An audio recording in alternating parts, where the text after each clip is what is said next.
How is the one little project a major investment? People, or are they all here for something else? Right, good afternoon, Mr. Chair. I'm ready when you are. Welcome, everyone. My name is Corey Bond. I am the chair for the Ward 4 neighborhood NAB. Welcome.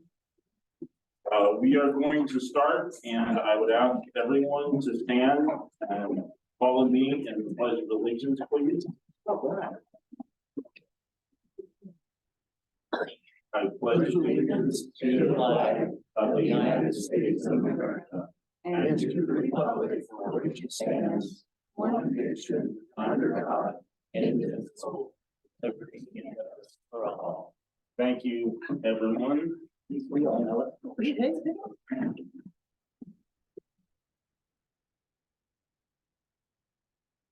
This is Majorca. Roll call. Yes, Mr. Chair. Corey Bond, Present. Victoria Luck. Absent at this time. John White, Present. Benjamin Johnson. Absent at this time. Jared Souther, Present. thank you. And Kathleen Egan. Present. Thank you. Council Liaison Megan Ebert. Absent at this time. Staff Liaison, myself, Abigail Mayorga, if you have any questions. And then we also have our intern Alexa here. Mr. Chair, you have a quorum of the Ward 4 Neighborhood Advisory Board meeting. Thank you very much. Okay, those items discussed. Right. Mr. Chair, our first item today is public comment. Members of the public may hear, observe, and provide public comment virtually by registering to the following link, which can be found on reno.gov/meetings. The link for today is HTTPS://US06WEP/Z0OM/WEP_J. It should be noted for those in attendance that comments are to be addressed to the board as a whole. Comments heard under this item will be limited to 3 minutes per person and may pertain to matters both on and off the agenda. The board may not take action upon any matter not agendized on today's agenda. When you are called for public comment, please state your name for the record and begin speaking. The timer will begin when you say your name and you will be afforded 3 minutes. If you are an attendee on Zoom and on the Zoom meeting and would like to make public comment, please raise your hand and we will get to you as soon as we're done with the in-person. All right, Mr. Chair, at this time, I have 3 registered individuals for public comment. The first up is George. If you'd like to give public comment at this time. Okay, Mr. George, hold on just 1 minute. So, folks, I'm going to stress this very, very strongly. Please be respectful. We have a lot of information to get through. So all I ask is that you be respectful and we'll get everything done as quick as we can. And we'll try to make sure everybody has a chance to give their views. Mr. George, you are welcome to come up here if you'd like, or stand, whichever you're more comfortable with. I'd just like to get some more information on plowing. But your name first, so for the record, please. We're looking for some more information on getting the roads plowed a little better, a little more consistently, having them on call more often. I don't know if we need to put more money at it or what. We've got a lot more people coming out, a lot of people leaving earlier in the mornings, coming back later in the evenings. It's really pushing the snow down before it gets a chance to be pushed off the road, creating a lot of ice. We're seeing a lot of accidents, just the influx of people has really put a damper on roads.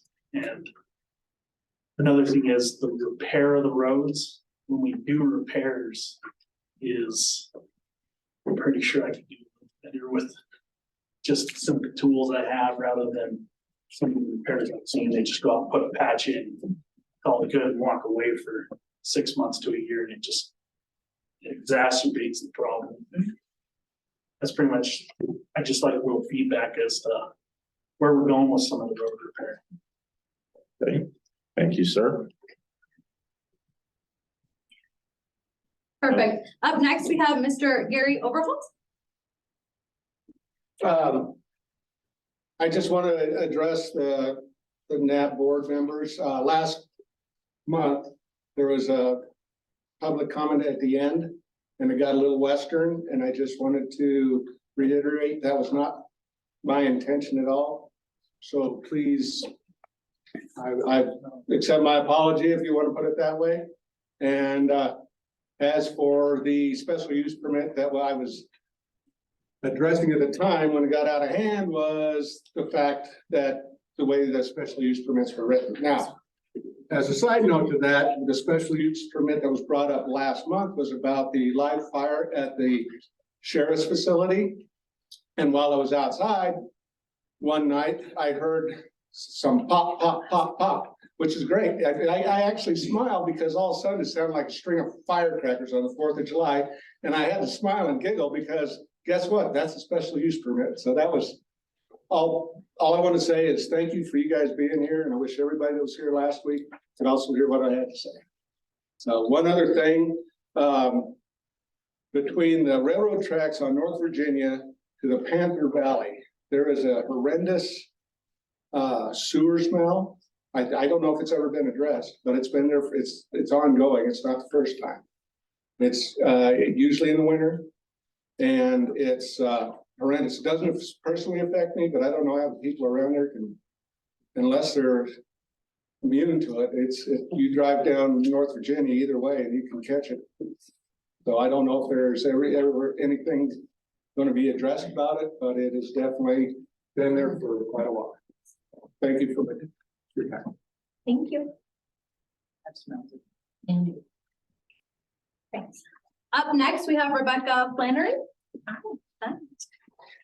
Okay, so I'm Rebecca Flannery. I pulled up this schedule today, even at work, addressing 395, which I think probably a majority of the valley took the survey upon for the widening, and it seems like there's more concern over sound walls with people who decided to buy a house next to the freeway. I don't know why in the first place.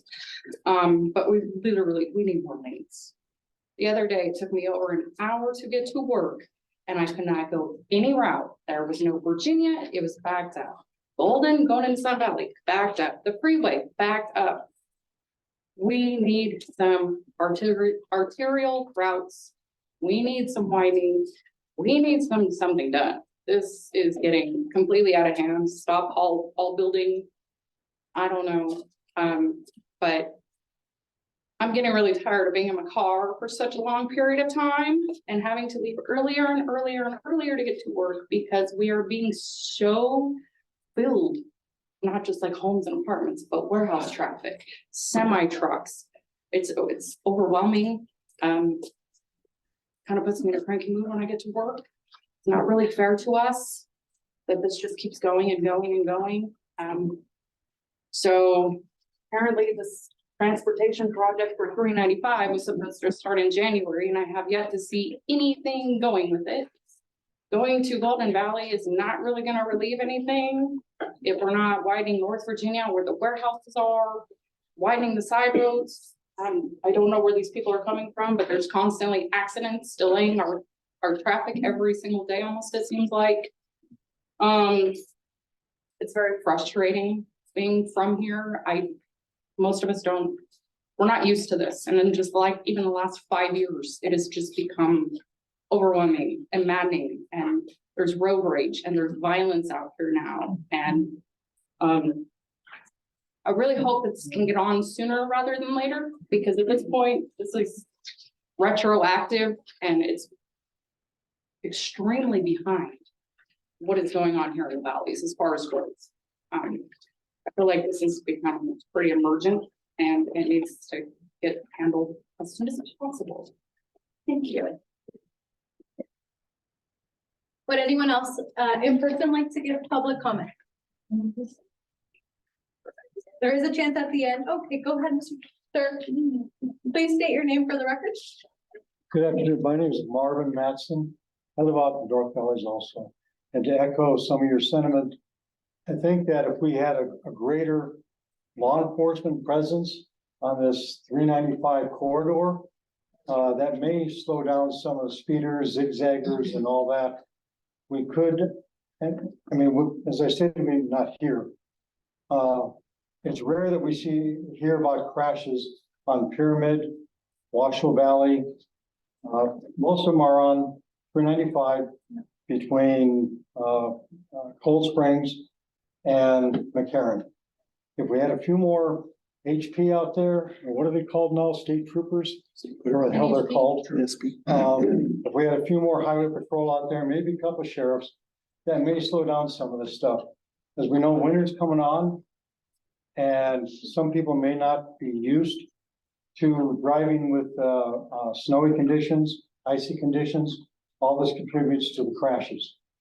So again, if we had a greater police presence, I think that may alleviate some of the problems. And one more thing, as far as roads getting out, God forbid we had an emergency where we had to get out of these communities. I agree. We could gag up 395 real fast, gag up 395 north, or try to get out through Antelope Valley. We need something better. Now, if we lived in Arrow Creek, we would have something better, but we don't. We live in the North Valleys, and hopefully this can be addressed or looked at. Thank you. Thank you. Would anyone on Zoom at this time like to give public comment? If so, please raise your hand. And then give it a second. Oh, we fill that out again? Just so I have it. And none at this time, Mr. Chair. Okay, so with that, we are going to move to item A4 on the agenda. And Yes. I would, Yes. Mr. Chair, we do have two edits on this agenda. I do want to note, Benjamin Johnson is a Ward 4 NAB member. I just didn't include him on this list right here, but he is a member who's officially on the roster. He is feeling unwell, so he does apologize for not being here today. And then additionally, I want to turn the page to B3 or B.3.1. The applicants will not be attending. They no longer, or they pulled their application at this time. So we will not be hearing that development today. And those are the only two changes. thank you. Okay, so I would entertain a motion for the approval of the agenda. Chair Souther, for the record, I'd like to request a motion for approval of this agenda as amended. Okay, second, John White seconds. okay, all in favor? Aye. All opposed? Motion passes. Okay. A5, again, approval of the minutes from August 17th. I would entertain a motion, please. Ms. Egan, Kathleen Egan, motion to approve the minutes. thank you. Second, John White seconds. thank you. All in favor? Aye. Any opposed? Okay, thank you very much. Okay, then, Ms. Majorca, in light of, Councilwoman Ebert not being here, do you want to skip A6 and go to A7, or are you going to do both? I can do both, Mr. Chair. All right, please proceed. Councilmember Ebert does send her apologies. She did have a last minute family emergency, but she obviously advocated for RTC and NL to be here. And knows how important it is for this community to get that information from these agencies. So she will be watching the recording. We live record it. It should be up on YouTube for your neighbors who don't make it within the next week. So if they want to go back and watch it, or if you want just to kind of get clarity on what happened in the meeting, that will be on YouTube, and it'll be Neighborhood Advisory Board Meeting Ward 4. Additionally, she would also like to extend the thank you to everyone who participated in the Dorothy McAlinden park grand reopening. It was a very successful event. It's a very positive thing for this community. The first all inclusive accessible playground equipment was just installed there. It's very beautiful, and there are a lot of things coming to Dorothy McAlinden and Mayor's Park in the coming years regarding upgrades and what that will look like. So she just wants to say thank you to everyone who participated, and hopefully if you didn't know about it, next time we'll catch you, and then we'll see you there. And then in regards to my staff liaison report, there are 2 updates that I would like to give. Mr. John Briscoe did resign from the NAB. He got appointed to the county advisory board, so he's taking on a few different endeavors, which is great for him. So he says thank you for all the time and participation. I know that he will be missed. In that same sentiment, we are looking for Ward 4 applicants who are interested in being part of this board.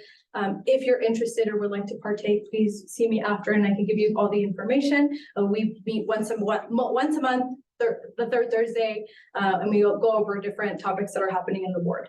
And then additionally, for those, I know that a couple months ago, Title 18, which is the code cleanup, they came a couple months ago to kind of discuss what that process is looking like. So we do have upcoming meetings regarding the code change, and those begin October 23rd. And you can provide public comment and feedback, and that can be found on the reno.gov website regarding zoning code cleanup. And I know that's kind of particular to our ward here regarding zoning codes and what that looks like, residential, warehouse, all that stuff. If you want further information, I can provide that for you. And lastly, our next NAB is scheduled for November 16th, 6 p.m. Here at the North Valleys, and you can attend virtual or in person. And that's all I have, Mr. Chair. Thank you. Okay, with that, I'm sorry, folks, I'm fighting a little bit of a cold, so please, my throat's a little scratchy, so I apologize. Okay, we are going to move to item B1, which is NDOT, Nevada Department of Transportation, general project update. Sir, please state your name and take it away. Hello, everybody. My name is Bob Roman, and with NDOT's project management. Fair members of the board, thank you for asking us here to talk about the projects that are coming to help alleviate exactly what we just talked about, all the traffic concerns that are there. These are the larger projects. These are maintenance projects. They cover the widening of the 395 that we talked about, and also some of the major roadway rehabilitation projects. So with that, okay, and I don't have to do the podium, right? No, You can it's walk not. wherever it is. I actually feel a lot better if I can actually point this thing. Yes. Watch out for the cords. I won't jump around. I feel like I'm overdressed. Is that correct? I didn't get the memo. Okay, well, first off, I'm gonna cover the projects kind of at a high level, all the projects we're doing. Then we'll go into the specifics of what all the projects are. So the first, basically, and I want to cover the history too, in case if you've been here for the last couple of years, we've talked about the 395 project. It was one project, then it became 3, and I'll cover the 3 phases that we're gonna do. Which starts with the first one. Actually, is this the second slide or the first slide? Okay. So, and then that's important. Okay, so the original 395 was part any bridge phase, and then the rest of 395 up through Stead. So because the bridge was in bad shape, we were trying to move the project forward. These projects take about 10 years from the time that they're thought of, studied, and put in place. It takes about 10 years to start turning the shovels and do some of the projects.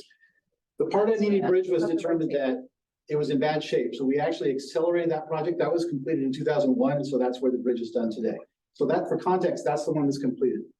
The next thing I'll talk about here is the Cold Springs resurfacing. That's the current project that's going on right now.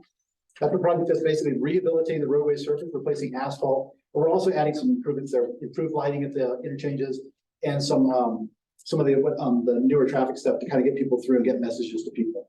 The third is North Valley's Phase 1B. That's the project you've all been hearing about. That's the project that's coming. That's the project that will be impacting us soon. We'll go into the schedule on that. We actually executed the contract just last month, $230 million. There's going to be a lot of improvements. That covers basically from McCarran all the way up to Golden. Okay, next slide. Can everybody hear me? Mm-hmm. Okay. We'll keep questions. Let me until get, the end. yeah, Yes. I'll finish the presentation, so keep it in mind what you want to ask, and I'll ask the board, and then I'll go to how we want to do it. Okay, the next project is the North Valley's, let me step over here, actually, this is where I get to the point. Yeah. The next project is one of our rehabilitation projects. That's basically after basically Cold Springs to, I believe actually goes to Stead. So, that actually is a roadway rehabilitation. So if I'm gonna go from here, here's widening, here's where it stops right there instead. That'll be a rehabilitation project that's coming in 2025. Here's the current one right here, okay? The reason that that's a rehabilitation project is the pavement at a certain age is determined it needs to be replaced, and that's gonna do that. So also I'll go into another project was added. This is a multimodal project on North Virginia that was added. RTC and NDOT got together and were able to receive a fairly substantial grant from the federal government to help with our widening and also to help improve the North Virginia as well. Okay. More lanes, where we need like. Okay. So, like I said, there's phase two. Phase two is going to be constructed in 2026, and tied to that is the North Virginia improvements. Basically, that's a multimodal, which means it's bicycle improvements, pedestrian improvements, and improved lighting and bus shelters and parking. Okay, next slide. Okay, so this is the current resurfacing that's going on. Basically, if you've been out there, we've done the paving out there. Construction began this last, just a couple months ago. We've placed most of the paving. We have a little bit more paving to do on the ramps that will take place. I also indicated that there's LED interchange lighting. LED, that's more energy efficient, less energy, but also better lighting. So the lighting will be improved with that. The resurfacing of the ramps, drainage improvements. You've always got to fix the drainage because drainage is critical to a roadway. I think somebody mentioned roadways falling apart, needing maintenance. If you have poor drainage, it's going to affect the road. It's going to deteriorate all the quicker. So part of the strategy is to do drainage improvements when you do that, so we actually get more life out of it. Okay, intelligent transportation systems. That's the up and coming thing. These are systems that will help communicate to drivers and let people know what's going on and keep them moving a little bit. And new interchange signage, basically make the signs better so people can figure out where they're going in certain weather conditions.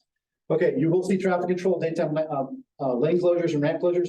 Probably already seen that. That will continue less now than once the paving's done, but as they work for the rest of that. Okay, next slide. Okay, North Valley's phase 1B. That is the current phase that's coming to a neighborhood near you very shortly. This will provide widening of 395. It will provide auxiliary lanes that between the interchanges. It will also prove, and I'll get into it, what's called a braided ramp. I'll get into that. There's a little bit of a story behind that and maybe some things we're still working on to make that better. Okay, so the first thing is construction will begin in November 23. That's this year. The contract was executed about a month ago. $230 million, a large project, takes a while for the contractor to get on board, but they have indicated on their initial schedule submitted to us, they will begin some of the drainage improvements. You might see a little bit of bridge work that takes place, weather permitting during the winter. It's not anticipated that major impacts to traffic will occur until next spring. That's effectively when the winter turns and the weather gets better, that contractor's ready to go and start hitting the ground running. It's a big project. It takes a while. So really completion of the project will not take place until 2025. And let me go to my notes to make sure I got everything covered here. Okay. So the major improvements of that, widen 395, the 3 general purpose lanes. Those are your through lanes. General purpose means that's the through lane. The auxiliary lanes between the interchanges in both northbound and southbound directions, those are the ones that have the broken lines, basically get off one on, create an on-ramp. It takes you right to the next one. So that's where the traffic can move in and out. Hopefully, if they're longer and have more room, less impact, the through traffic gets through quicker. That's how it works in theory. The braided ramp, I want to go to we'll come back to that. I'll probably have you to go back for a couple of slides. The braided ramp, it will occur at Golden Valley, basically as Panther's extension. So Panther will actually come onto the freeway later. Golden Valley will actually come off of the freeway before the Panther traffic enters the freeway. Like I said, I'll get back to that and describe why that creates a situation, what we're talking about, maybe to help out a little with current driving patterns that are out there. Okay, new sound walls. I know somebody mentioned sound walls. We are required to do studies for sound walls, and we have to mitigate the noises to existing residences and things like that. So there are studies. There's a whole formula you have to do. If you get federal funding, that's part of the process you go through. So the sound walls will be there, and then rehabilitate the existing roadway. Basically, the old road will go away. Probably a lot of them will be ground up, will be used for fill for the new roadway, and a new surface will be placed there. So that hopefully will make the surface good. It's going to take us a while to do that. Traffic control right now is going to be interesting. We're going to implement what they call new drop time technology. It's a company called RoadSafe. I'll get to that in a little bit, but it's basically there's sensors that go along that tell how many cars are coming through. And as you enter the construction zone, there's sensors there that tell how fast the cars are going. Are they stopped? Are they moving slowly? It's connected to advanced warning signs, changeable message signs that will continually change the flash, the message that's to drivers. If the traffic is stopped, you will be alerted ahead of time. Watch for stop traffic ahead. If the traffic's slow, it will give you an idea, hey, in about a mile, you're gonna hit slow traffic.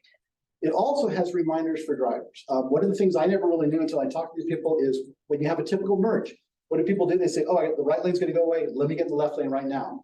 The most efficient way, and the way these signs will actually tell drivers to do, is go to where the merge is and then take turns. It actually allows more traffic to get in, keeps traffic from slowing down further ahead. And I really was kind of going, well, how much better does it do? I actually did a long drive just this last week. State of Nebraska uses quite a few of these. They actually really work fairly well. Now in Nebraska, it's a little bit more rural. This was in Lincoln and some of the larger cities, but I actually moved traffic fairly well. I was alerted to traffic that was stopped, alerted to traffic that was slowing down. So I was actually impressed with it. I'd like to see how it'll work up here during construction. If it's not working well, we'll have them adjust it to make it work even better, to kind of, hopefully, because the impacts of construction are going to slow traffic all the more. This will at least alleviate some of the pain that we go through to get to the point where it's all done and we have the new lanes. Okay, next slide, and I'll go back to the braided ramp here in a minute. So, okay, so here's what we're looking at here. This is a better description of the braided ramp. So you have your 3 lanes. There's a broken closer to dots that are together. That's your auxiliary lane. So effectively, you come on the freeway, drive it back, get into traffic, or you're on the freeway, you get over and you come off on your off ramp. And then there's the 3 lanes in both directions. This will basically be the same in both directions. Okay, next slide. Okay, so with sound walls, we're also NDOT has a policy where we want to do some artistic features to keep the highway from being boring. I had one person on a project I built many years ago tell me, you know, I live here. You only come here for 8 hours. You're visiting and you're putting this project in. How do we lessen the impacts? Well, one of the 2 things that lessens the impacts is you make it a little bit more pleasing to the eye, a little bit better to see. So if you see it every single day, there will be something a little bit better. There'll be art on the bridges, and these are actually the retaining walls. That's the design that we picked for that, and that's actually the sound walls that you'll see there. Okay, let's go back to your slide. I'm going to talk about the braided ramps because that is an issue. So if you have a braided ramp, and I talked about before, where Panther's coming onto the freeway, but now where you come on Panther, you go and you get off the Golden, right? The problem with that is we did our modeling because the area is growing and we're anticipating that there's future growth. So we do some planning for that and we put into our models. At Golden, it was identified the whole system breaks down. Regardless of adding lanes, it's really the movements of traffic coming on and going off. So it was identified, we need to do something here. So braided ramp is the solution to that.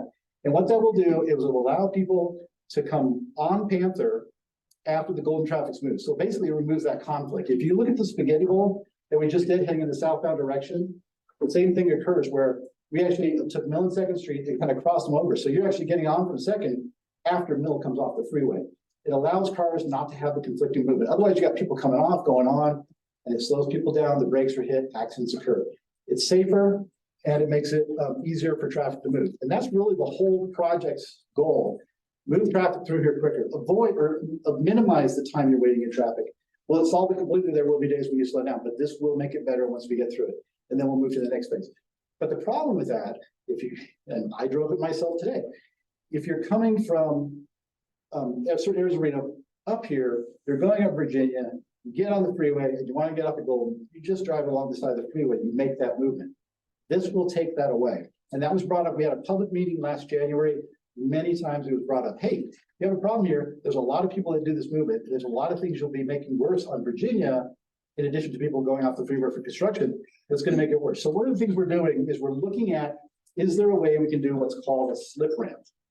And we're just contemplating it right now, seeing is it feasible? And what that in theory might do, and I don't want to make any promises because we don't know if we can do it yet. We're still working it out, is it will take the traffic at Panther. It'll come up, one lane will go to the freeway, one will split off and actually join the braided ramp that got off before to get to Golden. That's our hope, is that we can do it. It's contingent on a couple of things. Number one, what does it do to the traffic model? Because the last thing we want to do is now move the backup further down 395 where we have the same situation we had before we built the project. We can't do that, otherwise it's a waste of money. So we are looking at that. There's a lot of ways you can lay it out to mitigate some of what the model shows, but we're in the phase of looking at that right now. If you've actually driven it, and the way it's going to be, that new slip ramp potentially would be on the opposite side of the NV power transmission line there. So we have an issue where we got to make sure NV Energy can get in there and maintain their line too. So that's not usually that hard. They do maintain a lot of their poles from the existing right-of-way today, the existing highway today. We have the right-of-way to do it. So that's what we're looking at. So I know there's a lot of concerns about that maybe going away. I can't make any guarantees, but we are looking at that and seeing what we can do with that. Okay. Next slide, or actually a couple slides. Okay. That's enough on phase 1B. We can get back to the questions. This is phase 2, because I only have 10 minutes, right? Okay, phase 2. This is going to come later. It's actually in design right now. This will go from Golden Valley to Stead. It will do the same winding where we'll create 3 general purpose lanes And up through Golden Valley to Lemon, it will create the auxiliary lanes. After Lemon, we don't need, the modeling shows we don't need auxiliary lanes, we just need the through lanes. So we're building those right now. What we're trying to do is a couple things. We've got to stretch the dollars as much as we can, and we have to get it done as quick as we can. These projects take a while to design, to build, and to get done with. And so that's what we wanted to do here. So that's part of what was identified here. So it says there's signalized Golden Valley interchange. Okay, so that is the design with phase 2. We noticed, and we received comments back in January, you know, a lot of people are gonna leave the freeway and go to Virginia to stay out of the construction zone. What does that do to certain spots on the side roads? Well, if you noticed on the most recent project that RTC did with the Lemon DDI, I believe they installed a temporary signal on Golden because of the traffic impacts there, that people were cutting in front of traffic and creating unsafe moves. We're looking at right now doing a temporary signal with phase 1B.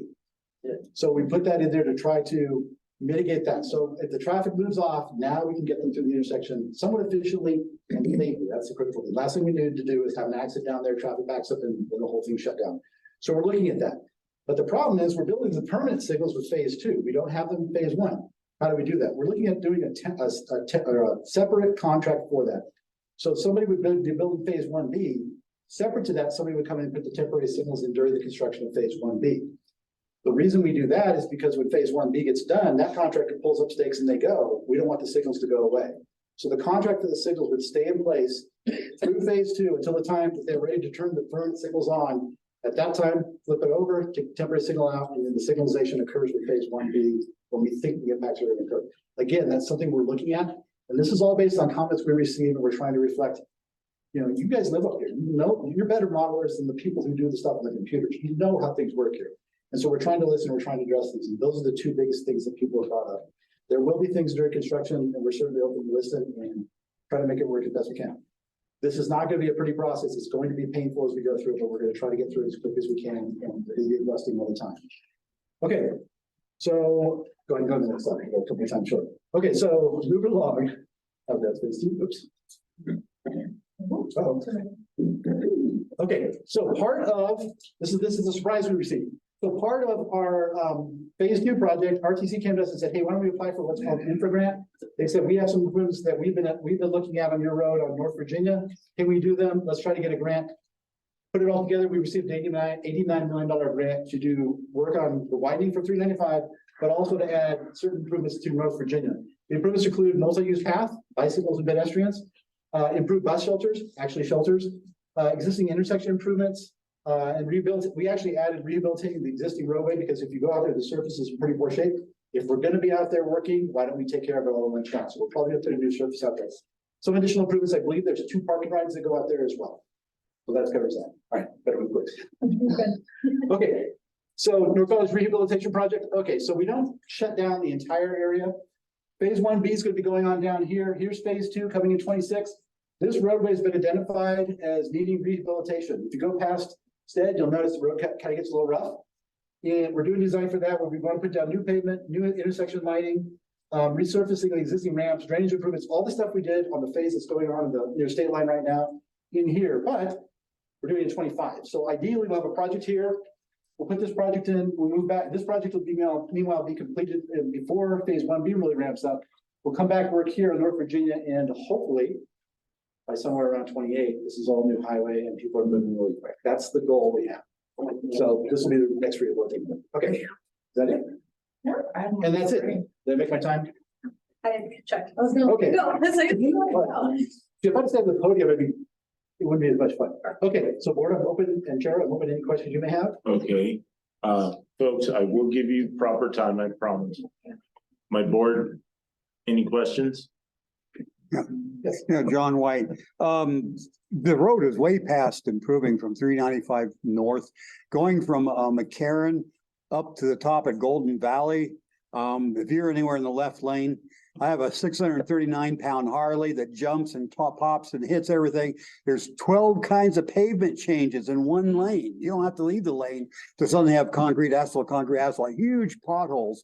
Huge holes. You have to watch the road itself besides the traffic to make sure you're not going to run into stuff. This is long past. I don't know who set up and designed that, but they never took care of it. And that's one of the biggest problems you have. Part of the problem we have with traffic issues is something's wrong with the road management, how it happens when there's an accident. The other day on the new Tuesday, I heard on the radio, there's an accident down at Audi and 395. That traffic ended up backed up to Red Rock.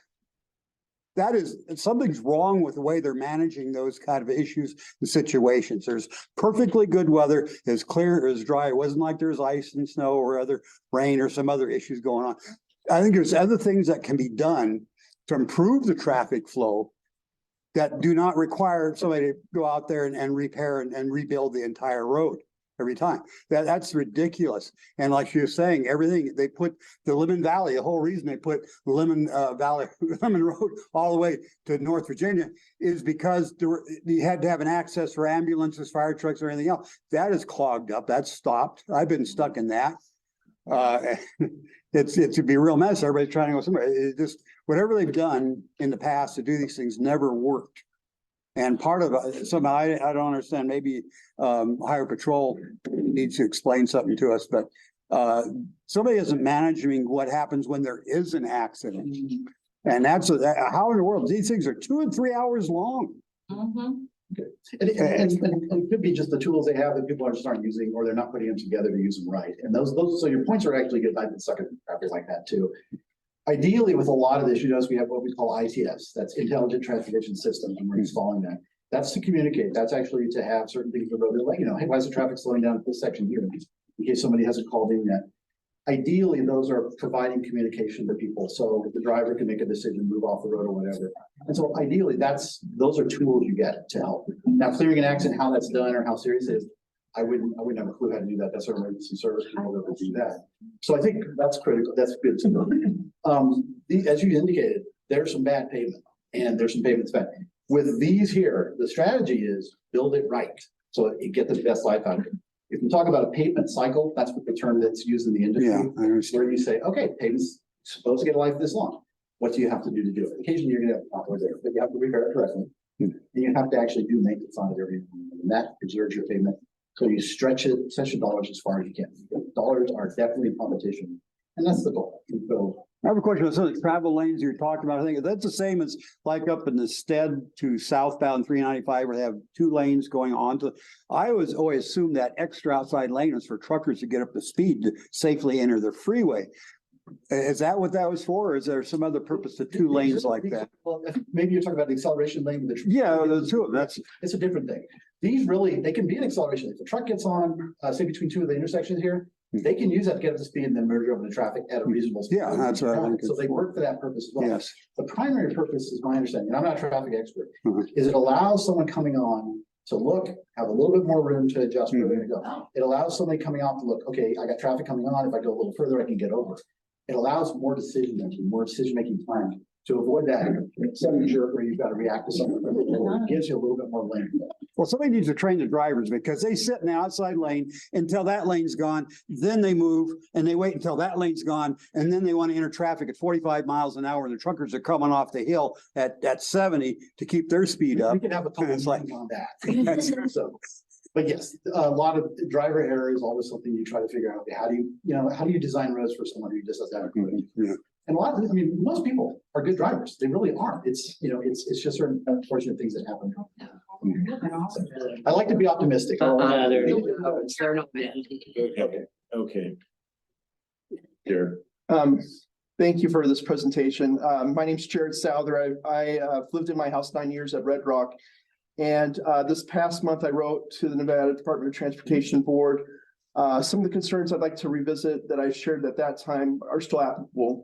One is starting at Park Boulevard. As we look at the Sun Valley Connector, the Pyramid Highway Connector going in there and adding more ramps, more bridges there, traffic flow, that will continue to bring in more traffic that pulls traffic back all the way to Red Rock at times.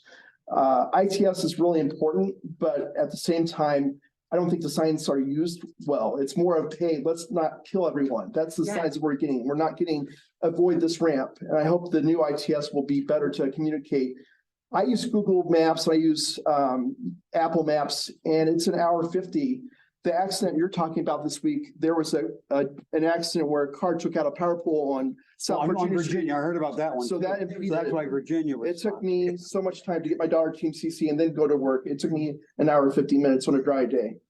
The concerns that I have is that there's no mention of replacing bridges at Panther, Golden, Lemon, Orsted Boulevard. So we're bottlenecking and nothing's being brought forward to widen the actual capacity. Well, we're widening the bridges with improvements to add the lanes. So we're not replacing the bridges then. They're deemed to be structurally well enough we can use, so we are doing the widening. The reason the project is the length it is, 450 days, it's not so much building the roadway. That can be done fairly quickly. It's the bridge improvements that really are the controlling item for the contractor. Okay. So otherwise you can't put the lanes in or you're. That's what, it just hasn't been visualized or hasn't said, hey, we're widening bridges. It's all about adding lanes. So I appreciate you clearing. Yeah, and actually, you telling me that tells me where we're a little deficient in communicating. So, Yeah. and I hear what you're saying on the ITS stuff. I think it's a good tool if it's used correctly. And when I heard about the intelligent traffic control system for construction, I've done construction for over 30 years. I'm a little skeptical. We put the signs out and it's always trying to adjust the lowest common driver. When I actually went through some of those work zones, they actually were, the signs were flashing the messages, as they said. There's messages like, proceed forward in your lane, take turns to merge, just common sense things that people have. But when you go up to the place where the merge is, don't cut over, because I realized that is inefficient. That actually uses up lane that people behind you are getting stuck. So those are things like I'm hopeful, again, the optimism, so. 10 years ago, as they started the discussion about Spaghetti Bowl, they talked about the signage that could place green arrows, red X's above lanes to help people know what's happening ahead. Will that be some of the signage that you're hoping to I add? haven't seen green X's and these are actually messages on the side of the road. They're simple CMSs for during construction, and then more permanent, you have the signs that similar to what you see, 10 minutes to stay at or 40 minutes to stay at or whatever. They'll alert to the drivers. In theory, in most places, the driver sees that they go to an alternate route. There's not a whole lot of redundancy here. So if you go to an alternate route, it might take you longer. So it's a little consideration. So about 5 years ago, they put efforts into the wind warning signs. They got blown over and they haven't been replaced yet. That was a lot of money spent. Do you see that being replaced in the near future? No one's talked about it. So I'd have to talk to district on that. I can't remember. I'm definitely aware of what you're saying. So the other thing that I feel that I guess you're saying that you are widening bridges, but when I look at phase 2 and the weight that we're having to put southbound at Lemon, there's a quick merge into 2 lanes and nothing's gonna be done till 2026, 2027. And the morning commute, it all starts there. It backs up to Stead to Red Rock because everyone's trying to get on at Lemon. One thing that I've wanted to share and I have spoken about is the fact that Virginia Street should be used with reversible lanes, meaning that in the morning, it should be four lanes going southbound, 4 lanes going back in the evening.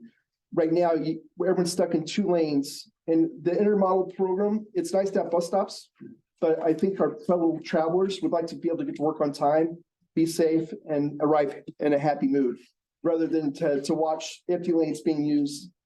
Where in Chicago or St. Louis or wherever else, again, you can push cones over and say, this is all going southbound because we have so much demand in the morning going southbound.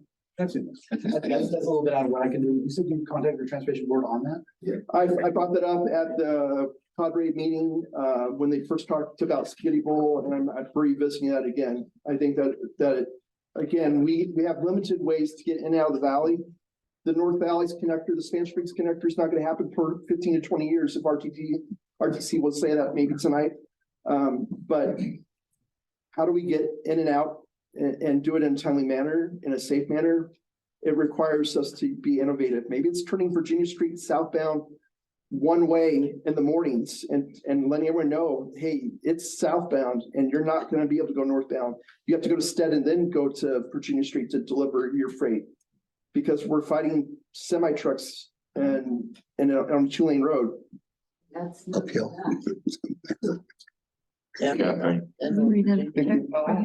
Kathleen Egan, thank you so much for coming and talking to us directly. And some of the things that we'll talk about is this is going to be 2026. And we're always 10 years behind of what we're needed. So in conjunction, your plans for this, in conjunction with the city plans for development that we cannot seem to stop, we already know that this area will be developed. In 2026, you're gonna see how many hundreds more. So my first question on this plan is, you only have rehabilitation from Thurstead to, you only have rehabilitation. Does that mean that you're not going to have an extra lane? There's no plans to add lanes. beyond Okay, state. because right now at Red Rock, they are just painted, they just finished 300 units at Red Rock. On Military and Lear, they just built hundreds of homes, and since they can't get out Lemon, they're now using our exit. They're coming back around behind on Military through Lear to the Red Rock exit. That's already happening, that now we have a line of cars at Red Rock. So those hundreds of homes being built in that area, we're talking about thousands that we're gonna be looking at this. We already know, 2026. It's already out of date. See, that's what we're like, you have to think of planning of what the city is planning for their development of all these projects that are being approved. That's where I think the disconnect, I wish there would be more communication, that if you saw all the plans of the planning commission have for this area, you would say, oh my gosh, they need 3 lanes. We're only doing rehabilitation. And then you're gonna be back 5 years after that, ripping it all out to do the 3 lanes. So this sort of planning, the communication of what development is happening. And it's not just the homes for the people. I can count from my house, I can see the 1, 2, 3 new warehouses being built. So that's semi-trucks, which have heavy damage for the roadways. And right now it's only two lane.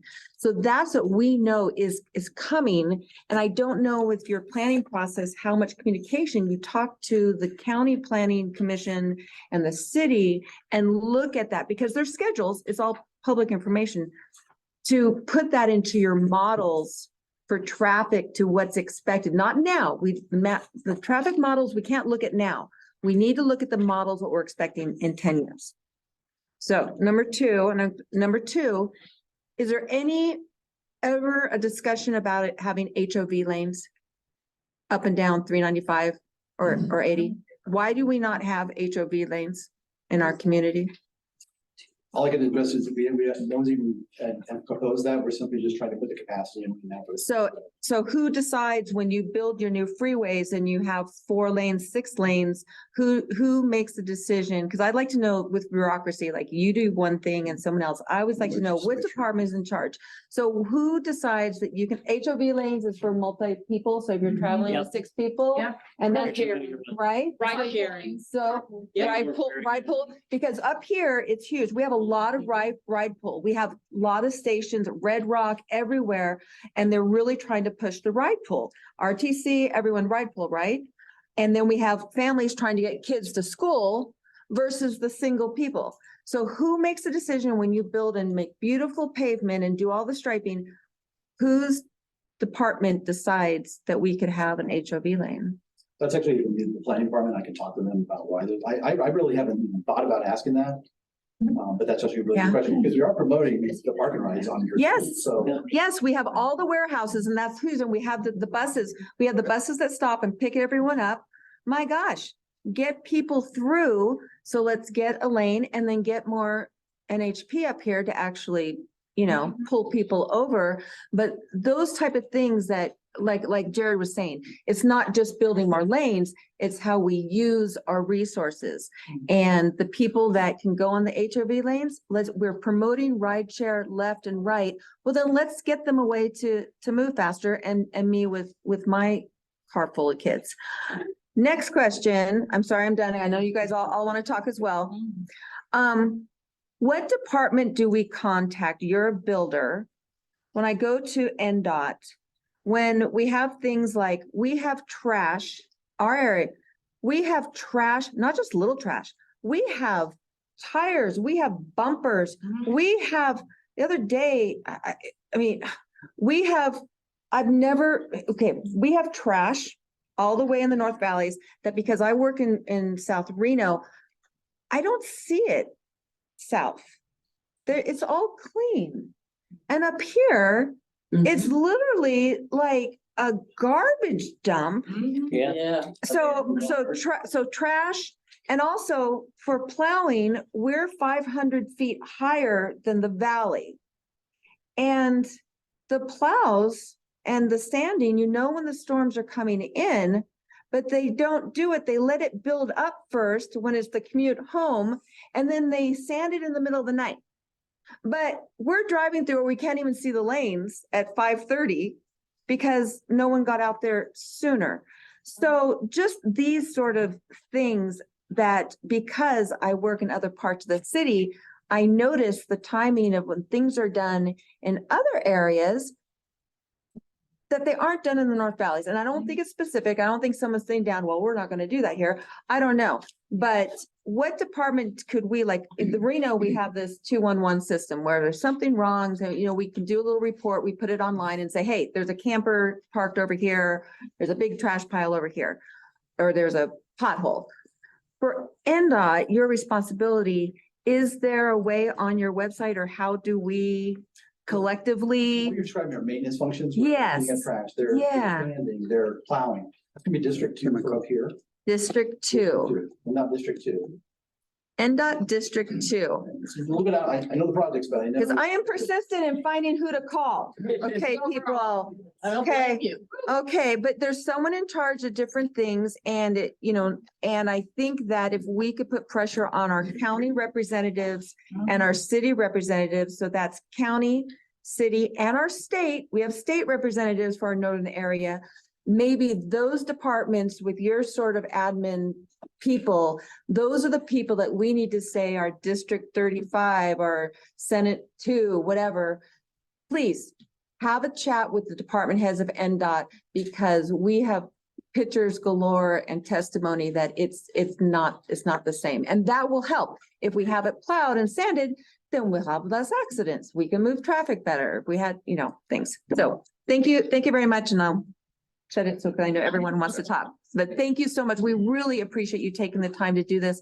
And then our job is then communication, our next door neighbors on Facebook. You're in the line and someone's complaining. What are they doing? Now we have the information to say, yes, it's actually approved. It's actually coming here. We may not, we all want it faster, but yes, they're working on it, instead of miscommunication and gossip that goes around. And then people just get mad and say they're not doing anything. So this is why the communication, anything you can give us, even if you can't come to this, if you can give information for a report to put in agenda items, then we go and spread the word to all our neighbors, and we can help that, you know, that communication to help as well. So we appreciate it. Thank you. It's better if I come here and actually can talk. We love it. Love it. Can I Okay, ask Ms. you a Savage, question? Yes, Mr. Chair, Yeah. I would give us 10 minutes in order to get RTC done as well. Right. So. Then, sorry, that's what I was gonna ask. Okay, folks, For 9 minutes. I under- 3 people. I understand everybody has questions. We are gonna give you 10 minutes. I'm sorry, I will apologize before if we don't get to all your questions tonight. There are the forms, so if we don't get to your specific question, please make sure you fill out the forms and get them over to Abigail, and she will get those questions answered. So I will say it again, please be respectful, state your name, and we will give you 10 minutes. So, I have one simple question. okay, and Sorry. state your name and Hi, my name is Kim Davis. When you redo all of these new lanes coming up from McCarran, are you gonna put reflectors on the white lines down the road? Because when it rains out here, snows out here, you can't see the lines at all. Even when they redo them, they only last a month or so. And then you can't see it all. And there's so many accidents since there are no lighting on the roads to see where you're going. And actually, that's what I don't know right hand if there are the reflectors there. Typically, when you plow, you don't put the reflectors on the surface because they get popped up with the plows. Mhm. In certain areas, you do use recessed reflectors. But only those are actually pretty, given my personal experience with those. If it's not raining heavy and the hole that they're in fills up, they usually do work fairly well. So I can double check on that. Yeah, or I can certainly reflective striping or something that you can see a lot Higher better. intensity striping, so in theory, it sticks up a little bit, but if you get a real rain, It's just, you get the sheen on that, and that's really all you need to know. Thank you so much for being here. I really do appreciate it. Lots of questions. Okay, my name's Rebecca Flannery. First of all, up here in the valleys, we have so many hills. Why are we not having like truck lanes added? We should have some truck lanes. These semis do not go fast up hills, for one. Because of the Red Rock apartments and all the development out there, the housing. We need lanes out there. Lemon, Golden Valley just isn't cutting it. It needs to go farther. Second of all, or another one, kind of an idea I came up with is that after Lemon, maybe an exit off of 395 going over there towards the Walmart would alleviate that whole Lemon chaos right there, or people trying to go home or go to Walmart. Just another exit off the freeway. Is there a reason why we don't have a permanent light at Golden Valley or Stead? You can't get anywhere. There's constant traffic coming, and you have to sit there and wait for the traffic to go. Like she brought up, by the time this is done with how much growth we have, this is gonna have to be redone. This is costing more money, right? We need to be pre-planning at this point in time. The accident at Audi all the time cause backups. So I don't know what the problem is down at Sun Valley Audi, but that causes a lot of our backups. We need some highway patrols. We need some snow plows. There used to be snow plows in Cold Springs all the time. I did not see any last season. 3 hours to get it to work is not acceptable.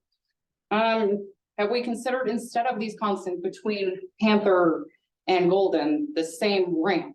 It's kind of silly because you got the people getting off, people want to get on. Why can't we do a separate entrance and exit? Have like one lane go off, cut the ramp a little bit, have one ramp that goes off, not the whole blended.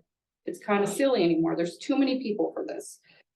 A lot of these walls obstruct the views. For example, from 80 going to 395 northbound, you used to be able to see around that turn until that wall became there. Now it's a blind corner going around, merging onto 395 northbound. It is very ineffective. Walls are not the best thing.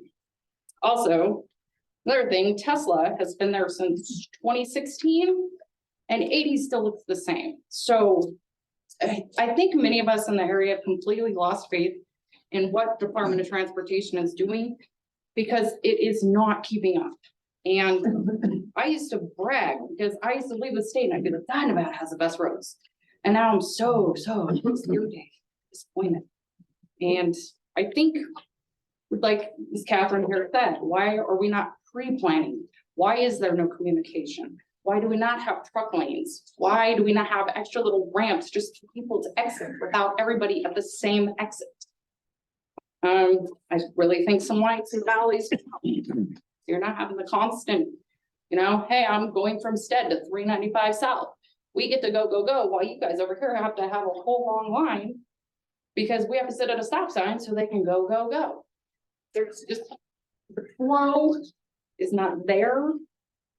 And we need more than 3 lanes and we need some truck lanes, at least something.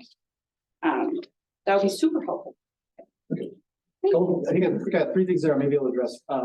As far as the signals, the ones we are talking about doing are the ones on Golden. We are Can they talking be about that. permanent though? Well, the temporary one will stay up and then the permanent will be flipped on when the temporaries come out. So they will be in Okay. place. That's the goal. Okay. We're trying to get that done right now. Thank you. The other, trying to remember the other things, as far as east, going towards Tesla, there is a project in development right now to address that because anybody who drives it, and I drive it, It's a nightmare. one accident in parking lot. And so we do know that, and they're addressing that, and they're trying to accelerate that project too. As far as planning, there are traffic studies that carry out to, all we can do is project what the growth might be. We can't say what it's gonna be, we don't approve the growth. But we can certainly plan for if it's at this rate, we think it's gonna be this. The models, I think, go to 2050, I think RTC uses the 2050 model as well. So we are looking out, and we are trying to say, okay, let's get this thing done for at least a certain amount of time afterwards. So there is that planning that goes in there. It's the unique little things that occur that you didn't anticipate that kind of get you. It's always what you don't know that you can. So we are looking at that. We are communicating with RTC and City of Reno. So we're definitely trying. Appreciate it. Thank you. Go ahead. George H. Warren. Okay. So expansion's inevitable, right? We're humans, we're breeding, there's people going everywhere. There's not just like couple thousand houses going in. Yeah. There's, A lot. the plans show tens of thousands of houses within about an 8 mile radius of where we're standing. We're talking 3,500 houses just above my house in Red Rock. We're talking about 5,000 out this way off to the left. I think there's a secondary division of that is another 10,000 houses. Yeah, we're talking tens of thousands of houses going in out there. And it's not small housing either. Like there's a lot of dense housing that just went in down the way. That's a lot. So is there any way to accelerate and make phase 2 happen now? I mean, we're Jump on paying- it. We're paying $240 million, you know, is there a way to push funding faster or allocate it faster so that things happen quicker? Well, you tied to the, if you have more questions, go ahead. Sorry, Oh, go ahead. I'll get to that. You said they're gonna grind up some of the road and reuse it as road fill. I've seen a lot of that over the years, especially down in Vegas. I lived in Vegas for, 10, 12 years, and where they would do that. The heat down there would soak that road and it would, the quality of it, it just didn't last. And we get hot up here, not like that. But I fear that we're gonna pay all this money to have NDOT go through and do all this work with, Katie or whoever does the construction. And we're just not gonna get the quality, the longevity of the project, let alone paying for it in the first place. We're paying for it, we want it to last. We paid probably an extra $20 million for something that we knew had an X amount of warranty on it that's gonna last, 20 years instead of 10. I think the longevity needs to be there. It's really important for that, because tearing up the roads just to fix them after so much driving is not okay. These are public works construction. I don't like to see American infrastructure being second rate.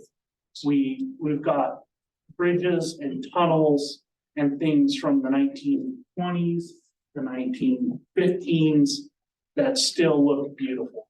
I mean, we're talking about stuff that I'm semi-proud of. You walk through some of our area here in Nevada and you'll see some of those tunnels and they're just gorgeous and they still look like they're brand new. I'd like to see that in the stuff that we're paying $240 million for. Spanish Springs Road, that's supposed to connect across back, that's been on our master plan for before I was born. Let's get that thing connected, quit backing around with it. You connect that thing over, that gives us huge exfil out of this area if we ever had a natural disaster of whatever. Let's do it now. Right? Let's not mess around with it. Let's get that thing moving. It's not something that if you did it, nobody would use it and it would be a road just chilling out there in the desert. We've got so many people, like I said, tens of thousands of houses going in out here. If you put that road in, not only will it connect the communities together, it'll provide places where a lot of that land will get purchased and used. It'll provide jobs for the community. You put it in businesses and stuff. That expansion will it'll explode over there and be used. We're a growing city. Okay, That's big. I am gonna have to cut you off. We have one question online. And unfortunately, that's all of the time I can give because we do have another presentation. I am sorry, folks. I did try my best. And we all know it's a energetic issue. And so I apologize, but we did our best. As I said, please fill the forms out and we'll try to get them answered as quickly as we possibly can. All right, Ron, I'm gonna allow you to speak.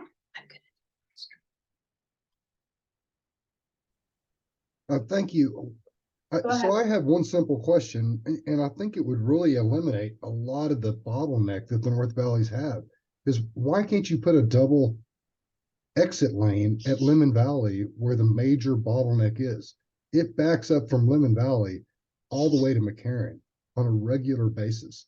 And that's not putting in a bridge, that's simply extending or expanding the exit lanes there. That is a severe bottleneck every day. And I've got one other question, and you mentioned the fiasco that Cold Springs was dealing with this exit closed, this exit not closed, this exit open, this exit not open. Is there any planning stage to extend Virginia? Because I know thousands of people were taking that dirt road through this period. And when they were doing that, we've had fires out here. There is no other access other than 395 to get to these valleys. Is there any plan or contention to pave that part of the road? None that I'm aware of. I can just speak to the. Yeah, there's no way to evacuate here if something happened. Yeah. We'll all just stay there. I agree. Thank you, Ron. Where can they find you if they have extra questions? Okay, I do believe my contact information is on the webpage, and I think, everyone knows how to get hold of me too, so if you go up and have questions, I think I will definitely see them, and try to get response time. Perfect, thank you. And then we're gonna move forward to our next presentation. Thank you, sir, for your time. Yeah. Thank you.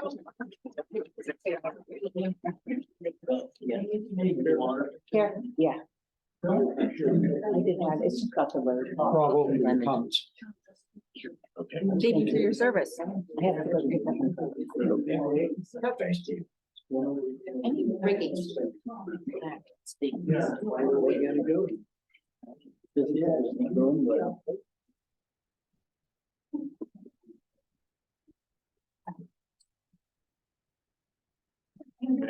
Yeah. Hello, everyone. Thank you for having me here tonight. My name is Amanda Caligari, and I'm an engineering manager at RTC. So hopefully tonight I can help answer maybe some of the questions that arose tonight after Bob's presentation. And then I also have my contact information at the end of this presentation. So feel free to reach out to me, and I can put you in touch with a proper project manager at RTC, and they can answer maybe your questions in more detail if you have any questions on some of the specific projects that we're moving forward with. Okay, so a bit about RTC. I'm going to go over this pretty quickly, but we are the region's metropolitan planning organization. So we really use a cooperative strategy to work with our other government agencies and entities to coordinate, plan, and implement transportation projects within Washoe County. And so that we project projects out all the way to like 2050. Right now, our regional transportation plan is for 2050. So we do project what the development is going to be. We have a travel demand model. So we project what development is going to be. And then that is how we move forward with designing our projects. We do some in-depth traffic studies as well, which is on a future slide. But on top of being a planning organization, we also do public transit, and then we administer street and highway programs. So through this program, RTC designs and constructs regionally significant projects. And once we're done with those, we hand them off to our partners at the local jurisdictions. So this is who is on our board. It's made up of people from or commissioners from Reno City Council, City of Sparks, as well as Washoe County. So next slide. Okay, so if you guys can't read this, I know it's very small. We have a handout here up front, so you can dive in a little bit more. But in general, this is showing all the projects that are currently in the works for North Valleys. So as everyone has discussed, the North Valleys is booming, and we realize that, and we are working our darnest to deliver these projects as soon as possible. And this isn't the full list. This is just what is progressing right now and in the works right now. As I mentioned, we have our regional transportation plan, and that identifies additional projects that we will be implementing down the road. So things like the Spanish Springs connector, or the Pyramid 395 connector. All of those projects are included in our regional transportation plan, either in the current years, which are the next 4 or 5 years, or outer years, depending on how they play with the rest of the projects in the region. So you don't want to deliver a whole bunch of traffic to a location like 395 that can't handle, right? So I welcome you to come grab this schedule, and you could look at it in a little bit more detail, but we really are working with our partner agencies. We're working with the city of Reno, and we're working with NDOT to deliver these improvements to your guys' community. And we're really trying to be thoughtful about how we deliver them. We are cognizant that a lot of the projects do have overlapping durations, right? You'll see like North Valley's phase 2 that Bob was talking about, in our planned North Virginia Street widening project are currently showing going at the same time. We're not going to do that to you guys. Our goal at RTC is to progress projects forward as quick as we can possibly do it. And make sure that those are shovel ready, so that when there is an opportunity to deliver, say another project finishes sooner, that we are ready to hit the ground running and deliver that improvement to the community. So a bit about where these projects come from. So the North Valley's multimodal transportation study is just one of the studies that was done, and that was an RTC study completed in 2017. And that was coordinated with NDOT's Reno Sparks Freeway traffic study. I believe that was completed in 2018. And so these documents really documented the need for a lot of the improvements that you're seeing come to fruition today. And it really categorizes them not only on importance, but on how quickly they can be delivered. So what we call like low-hanging fruit, smaller projects that can be done as a lot quicker, like your Lemon DDI, compared to some of the higher dollar projects like North Valley's phase 2 or even phase 1B, right? Those are multi-million-dollar projects. I mean, $230 million projects that take a lot of resources, and we don't always have those resources, but we're chasing after as much federal money as we can to deliver these projects to the community, and because we know you guys are in need. So some of the projects that come out of these studies get documented in our regional transportation plan. And so that's our long range planning document that I've been referencing. And when RTC does update those, there is, we do offer it up to the public for comment. So we do public outreach when those documents are being updated, so the community can be involved in seeing what projects are moving forward, whether that be the Spanish Springs connector or some of those other large projects. So today though, I'm going to focus on some of the current projects that the RTC is working on, whether that be in construction or in design. And so you could go to the next slide, please. So here we have, I'm sure many of you are familiar with it, the Skyway widening project. So this is widening in between the Stanoles and Silver Lake Road. And this project is actually funded through the regional road impact fees. So they're called RIF. It's a RIF program. And so that's really a tool that the RTC and local jurisdictions use to collect fees from developers so that we can implement these projects that require additional capacity that's created by the new development. So the purpose of this project is really to improve the congestion that you see along this road, enhance safety for not only motorists, but also for pedestrians. And that's going to be done by widening it from 1 lane in each direction to 2 lanes in each direction, as well as adding 5-foot bike lanes. So cyclists feel a little more comfortable riding along that road on bike feet.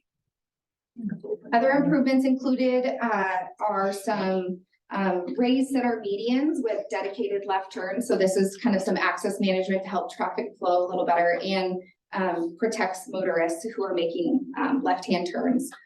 There will be a multi-use path on both sides of the roadway, and then a new roundabout at Silver Lake Road. And if there are any questions about why a roundabout was chosen there, I could try and answer them for you after this presentation. Through this corridor, we also upgraded lighting, enhanced ADA pedestrian ramps, and also conducted some drainage enhancements. For those of you who might live around here, we'll be very happy to hear that this project is planned to reach substantial completion next month, end of next month. Okay, next slide. Okay, the Buck Drive Circulation Project. So this project consists of widening Buck Drive from just east of Lemon Drive to North Hills Boulevard.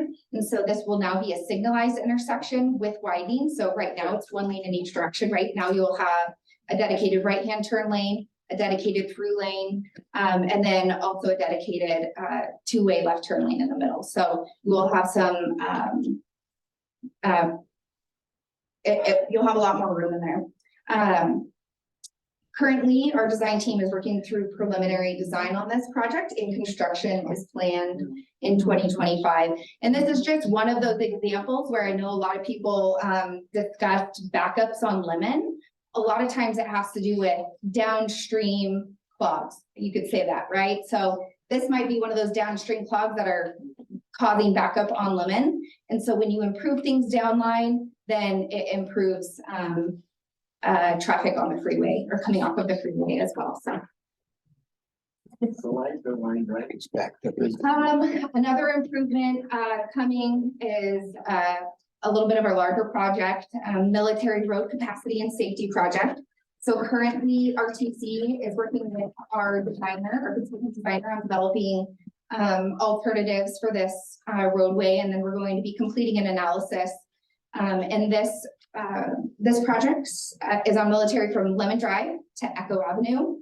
And all our alternatives are going to try and address all these existing challenges that you see here. So our goal with this project is to really address these existing challenges along Military Road while providing all the necessary improvements, including multimodal connectivity, improved intersection operations, right? It's really hard to get out of some of these neighborhoods. It's not safe. And so we want to maximize safety while minimizing impacts that are caused by this project. So we want to minimize impacts to all the existing improvements that are out there. So we're taking that all into consideration, minimize impacts to right-of-way. So we're not just going to go and blow up these intersections and take a whole bunch of right-of-way. We're being cognizant of what the footprint is of some of these alternatives. So some of our different alternatives that we will be evaluating here later this year are taking into consideration some things like additional travel lanes, intersection improvements, like I mentioned, as well as safety improvements, access management. And the traffic has already been analyzed through this corridor, and we've realized that different segments of military do have different needs. There's a significant amount of traffic between Lear and Lemon. We recognize that. And so here we have just a couple examples of alternatives that have been developed for potentially adding that capacity. At the top, you can see where we have 2 lanes in each direction. That would be between Lemon and Lear. And then the bottom, that would be between Lear and Echo, with adding potentially multi-use path or buffered bike lanes.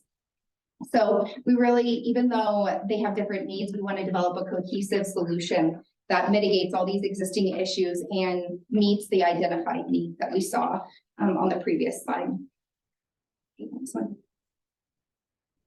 So as I mentioned, intersection improvements, the design team is currently looking at 6 different intersections or 6 different locations for signals or possible intersection controls. And depending on what the study comes out, will determine what works best for those intersections. So we're studying the Echo intersection, Lear, Finsec, Mahone, to Lear, and Toll. So when we do those studies to look at the intersections, we look at the existing intersection operations. What is the level of service? Are there any safety concerns?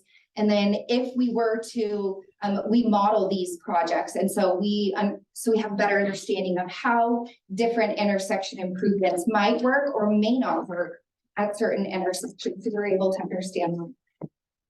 And then we also take into consideration measures like how does it operate during peak hour times? Is it safe for not only vehicles, but is it safe for pedestrians? And then, as I mentioned earlier, what is the footprint? How are these improvements going to impact right away and of course potential costs? So the schedule for this project, sorry, next slide. The schedule for this project, as I mentioned, we are doing an alternatives analysis right now, and that should be wrapping up this winter. We will be doing a public meeting specifically for military road widening projects. So if you live in that area, I encourage you to join in. We'll be doing more outreach at either NABS or CABS as we approach that meeting, and the public will be informed when that meeting is, and we can kind of talk about the outcomes of the alternatives analysis and kind of what to look forward to as we move into preliminary design. And that one is anticipated to be delivered or go to construction in mid-2025. Okay. Now on to a big one too. So I don't know how many people here live out far past Swan Lake. Is there anyone? Okay, a couple. Okay. So this project, the limits are from Fleetwood Drive to Ramsey Way. And this project is actually going to realign the existing Lemon Drive from Theater to Ramsey. And it will be realigned along the natural berm that is just west of the existing alignment. And that berm is actually out of the FEMA 100-year floodplain. So we're going to be using that naturally occurring berm. We're going to take advantage of it, relocate the road there, so that we can maintain access to this community. Not only so you can get access, so we can maintain access for emergency responders. Next slide. So I know this community was greatly impacted by those floods in 2016, 17, and into a little bit into 18. And those weren't short-lived impacts for this community. HESCO barriers were up for a significant amount of time, and they really impacted your daily commute and your daily routines. And so this project is really, the intent and the goal behind it is to improve your livelihoods and how you travel and use our transportation systems.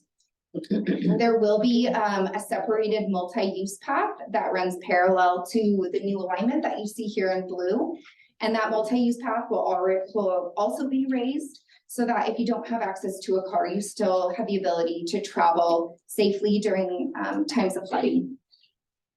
It's not shown on this map, but at Patrician, we will also be improving the safety for students' access to school. So right now it's just a striped crosswalk, and we would like to elevate that and provide a safe walkway for students to get to school and provide that safe connectivity from the multi-use path on Lemon to those deserving kids at Lemon Valley Elementary School.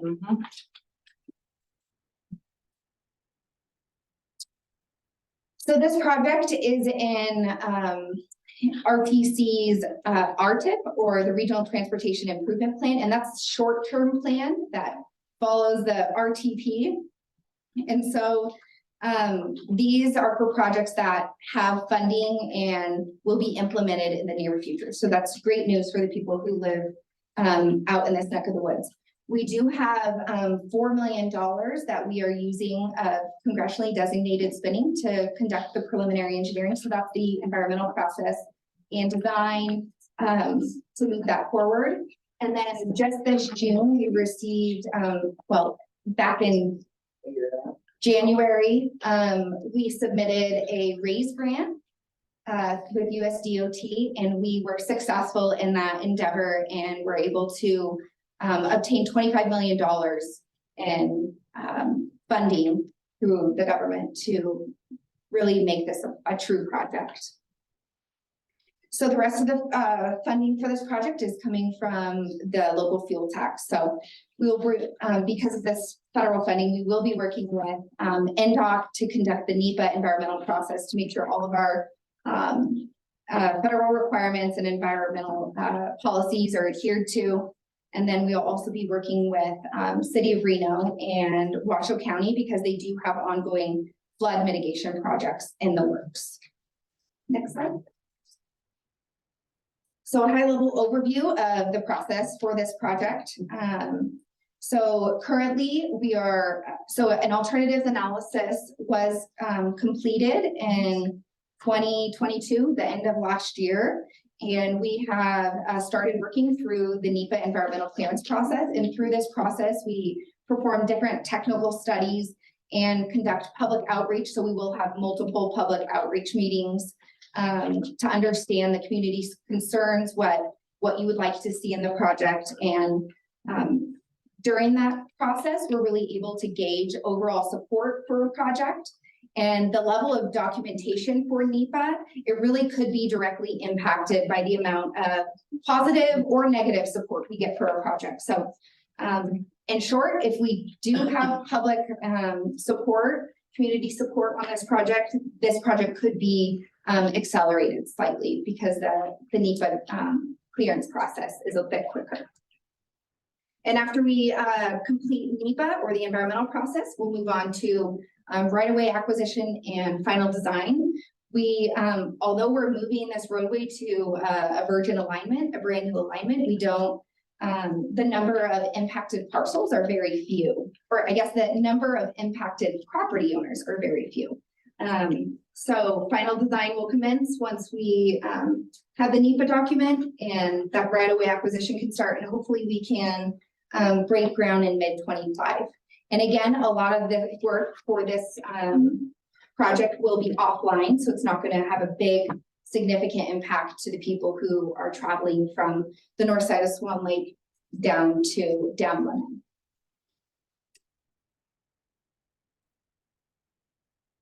Okay, so with some of the recent events in Lemon Valley, we are aware that there could be some opposition to this project, but our goal with not only attending this NAB and our CAB last week, but with all of our early public outreach is to really understand what the public's concerns are. We want to hear you. We want to be able to answer questions, understand your concerns, address those concerns if we have the capability to or the ability to. And really, we want to encourage just meaningful dialogue, and whether that's done through these meetings, through bigger public outreach meetings where we have big exhibits for you to point at and ask questions, or even if you own a business here and you would like us to come and understand what your concerns are from a business, or if you want to invite us out to your house and have a one-on-one meeting, or you know of any other community groups that would like to understand more about this project, we are more than willing to meet you where you are to understand your concerns. So I mentioned a couple of public meetings that we will be having. We will be having one coming up this January, possibly the end of January.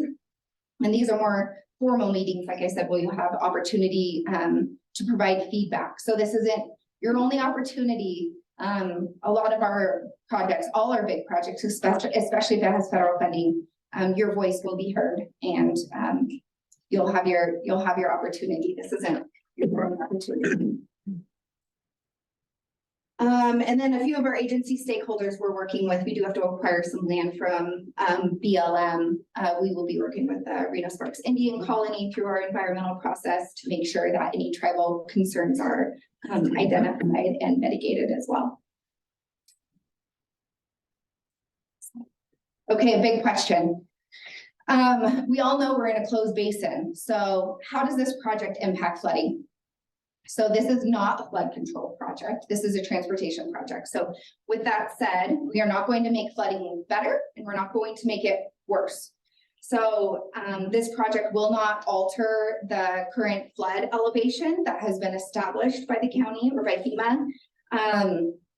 We will be placing fill within the flood zone, however, to mitigate that, and we will be adhering to volumetric mitigation requirements. So what that means is for every 1 cubic yard we bring in to bring that roadway elevation up, we will be removing 1.3 cubic yards of material. So the removal will result in what we're calling volumetric basins. So these will be basins that will have pipes connecting Swan Lake to these volumetric basins, and they will kind of equalize underneath the roadway. So with that said, I know I went through a lot of projects, but on the next slide, here are a couple different websites I encourage you to visit. rtcwashoe.com, pretty easy to remember. If you go to the orange tab at the top that says engineering and construction, we have all of our projects listed on our website with direct contacts to our project managers. You can go right to the source and get your answer. And then we also have northvalleyimprovements.com, and this is kind of a standalone website just for some larger projects that the RTC is involved in the North Valley. So then my contact is up there as well. So if you reach out to me, I can direct you as well if you can't get to the website. So thank you again for having me, and I can take some questions if you have time. Thank you, Ms. Miranda. Yeah. Okay. Folks, hold on, I will get to you. I'm only, because of time, I'm only gonna be able to do 10 minutes, so I will get to you. Anybody have, John? John White, there was a project that was at West Silver Lake and Stead at the railroad tracks. I thought that was gonna start by now, but nothing's been done. Do you know anything about the scheduling of that project? I do not. Does any, is that, I don't think that's an RTC project, is that? No, it's not. Yeah.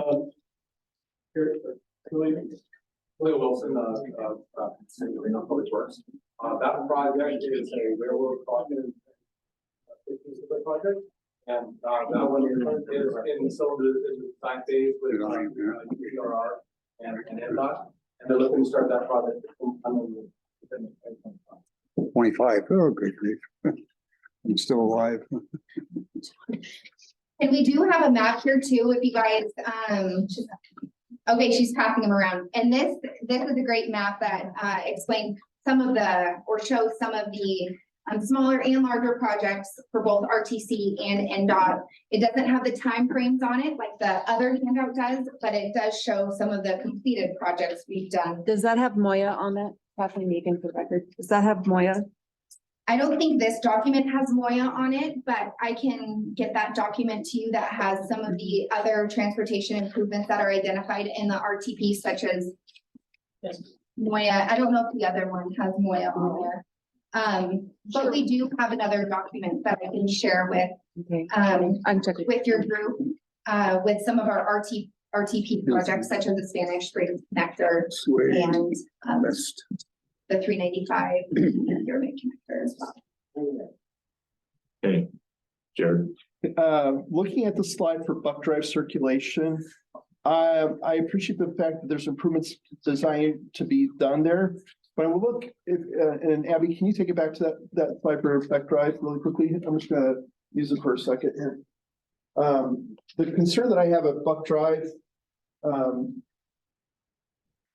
is right here. This right here is just one lane turning left and one lane turning right and one lane going straight. And with all the growth, it backs up all the way past Gold State, all the way to Rayleigh's right here. If there's a bad accident or there's traffic flow coming off between, because at bottlenecks, there's an accident between here and Lemon. So the traffic flow out of this parking lot is always hard because there's so much traffic going this way or the other way. So I feel like we still have to address this interchange as well in order to make it flow cohesively. And that hasn't been talked about yet. Yeah, we'll take note of that. I know that I can't remember when those improvements were done at Lemon and Buck. I think that was all the way back in like 2009. It was a long time ago. Go ahead, Dale. Yeah, so Dale Giller with RTC Engineering as well.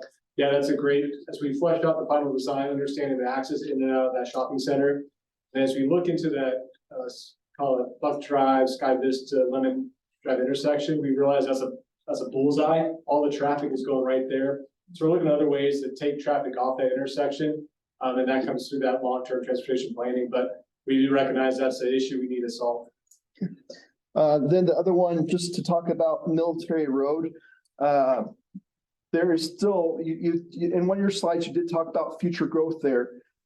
The concern is that D.R. Horton's putting 500 homes there on both sides of the road.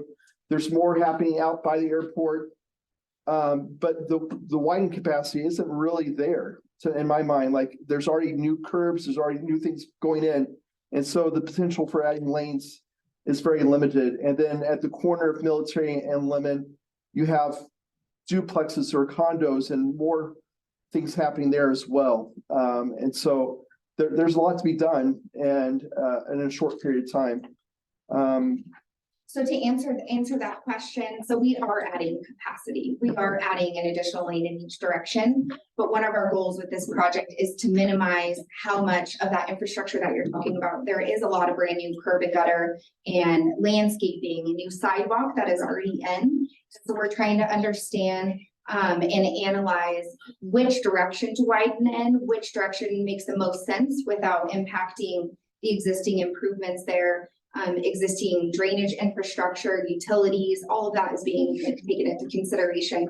But we are widening and we'll be adding that capacity. And the capacity for that project is based off of the 2050 travel demand model, which is traffic as to what it will exist in 2050. So we'll be able to handle that capacity. Okay, thank you. Yeah, of course. Okay, hold on. So I realize, just make it quick if you can, because I've only got 10 minutes for public comment and then I got to get everybody out. So please try to make it as quick as you can.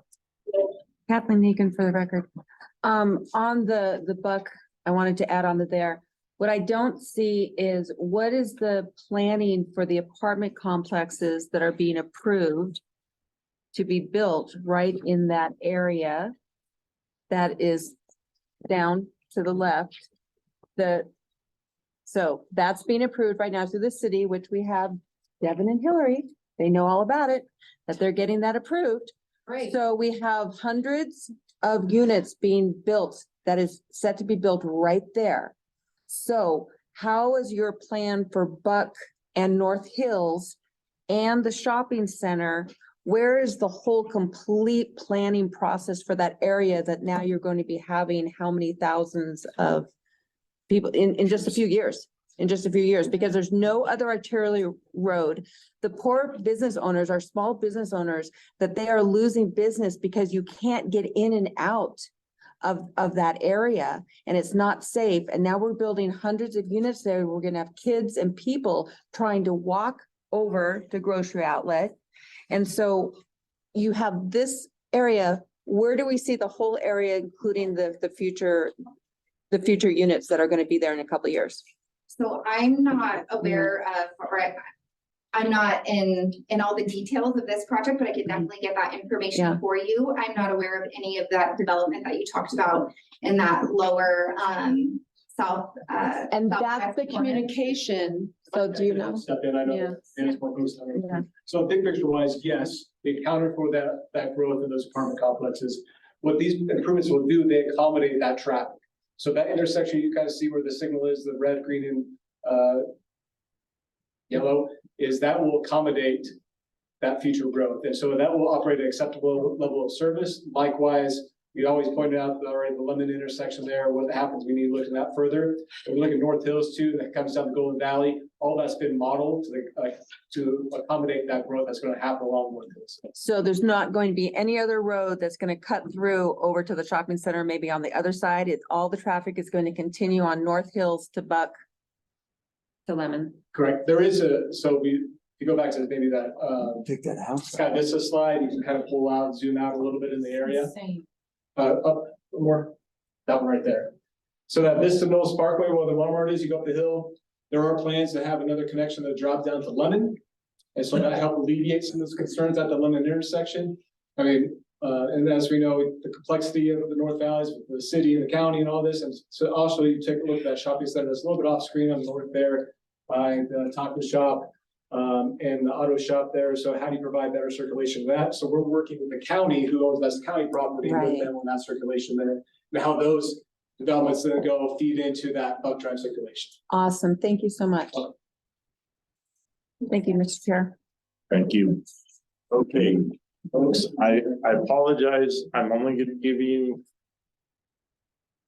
10 minutes. 9, 3 minutes each.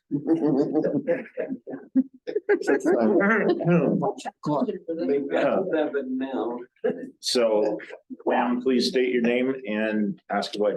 Yeah, I'm Kathy, and this is for you. Oh. Where are those apartments going over by the vet's office? Yes.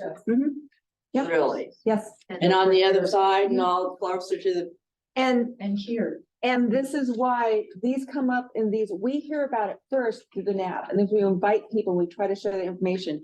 Once you see it building, you can't stop it anymore. No. And this started years ago. This started for Megan. This started with Bonnie. These approval things happen years in advance. And the first start of it has to be public comment and getting other city council and all these committees. Once you find out about it, it's too late to stop anything. Oh, yeah. So. They planned it that way. Yeah, well, That's the way it works. you have to look for the information, you have to find the information, you have to pay attention. It's public for city council meetings and they have it in the agendas and you gotta read through the fine print, but that's what our responsibility. If we ever want to get ahead of some of these to talk to the people who approve these, we have to get ahead of it in the right way. So the planning commission, the city council, and we all kind of have to do our job to try to find that information. Oh, okay. And then speak up. Sorry, I took time, sir. Just a quick question on your road improvement on Lemon Drive. And your name, Ramsey. sir? Oh, Marvin Matson. Thank you. And from Ramsey over to Military. You gonna put in a bike path? Yes. Yep, there will be a multi-use path, a 10-foot multi-use. Not a multi-use, a bike path. Right now, there's a walking path. But I got admonished from the sheriff for riding my bike on the walking path. And I got admonished from the sheriff for riding my bike on the road because there was a walking path. So. The multi-use path will be available to ride. All modes. You want to get out there and ride your Segway, you go ride your Segway. No, I just want to ride my bike. I go about Yeah. 25 Right, miles. right, on that. Where are they? So when you say multi-use, I don't understand. Multi-use path, so all modes of non-vehicular traffic. So it's a walking path and a bike path. Correct. Yep. Horses. I welcome you guys to come out to more public information meetings because I know that equestrian trails have been brought up for potential plans for abandoned areas. So anyway. Yeah. More to come. Hi, my name is Jody Poole and they've approved a huge housing development like up above Patrician in that area before you cross over to Golden Valley. Do they have plans of paving that and making it through?